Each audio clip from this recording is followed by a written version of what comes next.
In the rugged mountains and scorching deserts of 7th century Arabia, physical strength was considered a symbol of dominance and power. In this land of warriors and poets, one man stood out for his unmatched power: Rukana ibn Abdi Yazid.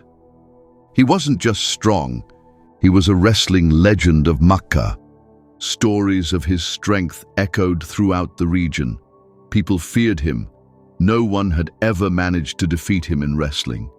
He was tall, muscular, and aggressive, undefeated. But then came a moment that would leave him humbled, forever changed.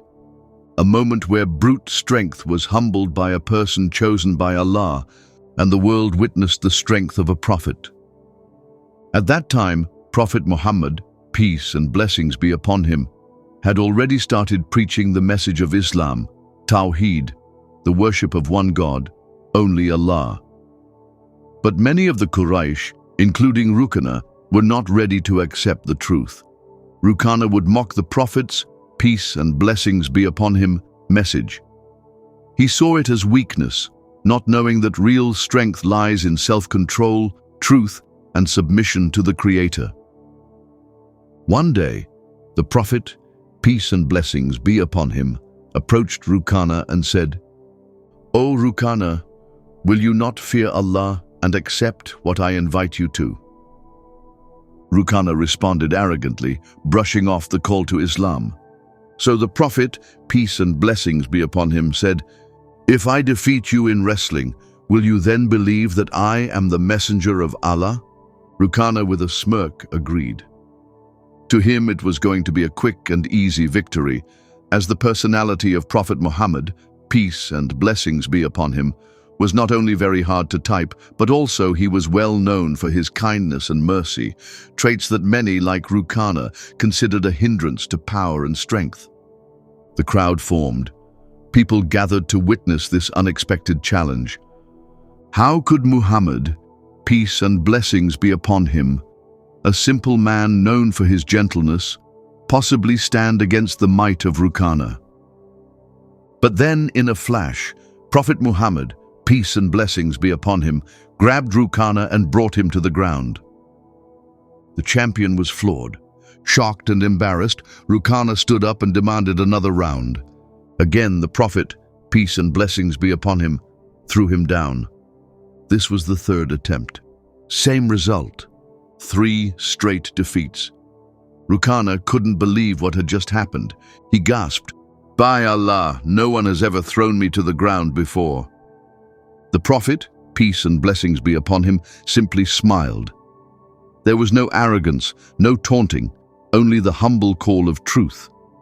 In some narrations, this moment softened Rukana's heart, though he didn't accept Islam right away. But the seed was planted. He had seen something that was enough to crush the mighty ego. Years later, Rukana accepted Islam, recognizing the truth in the message he once mocked. This wasn't just a wrestling match. It was a lesson. It showed that the strength of the Prophet, peace and blessings be upon him, wasn't in muscle, but in his connection to Allah. He never fought for fame or pride. He used strength only to defend the truth, to guide hearts, and to call people to Islam. Rukana, the man no one could defeat, was overcome not by a warrior, but by a messenger of peace. And in that defeat, he found the truth. A message for all of us. Real strength isn't in overpowering others, it's in submitting to Allah and walking the path of the Prophet, peace and blessings be upon him. The strength of the Prophet of Allah, peace and blessings be upon him, lay in his profound connection to Allah. At times we may believe that we require strength and power, or that we need servants and other assistants to manage the daily physical tasks that demand significant energy and time. This incident illustrates that those who are connected to Allah draw their strength solely from Him, and this strength surpasses any power acquired through other means. Narrated Ali bin Abi Talib. Fatima came to the Prophet, peace and blessings be upon him, asking for a servant. He said, May I inform you of something better than that? When you go to bed, recite Subhanallah 33 times, Alhamdulillah 33 times, and Allahu Akbar 34 times. Ali added, I have never failed to recite it ever since.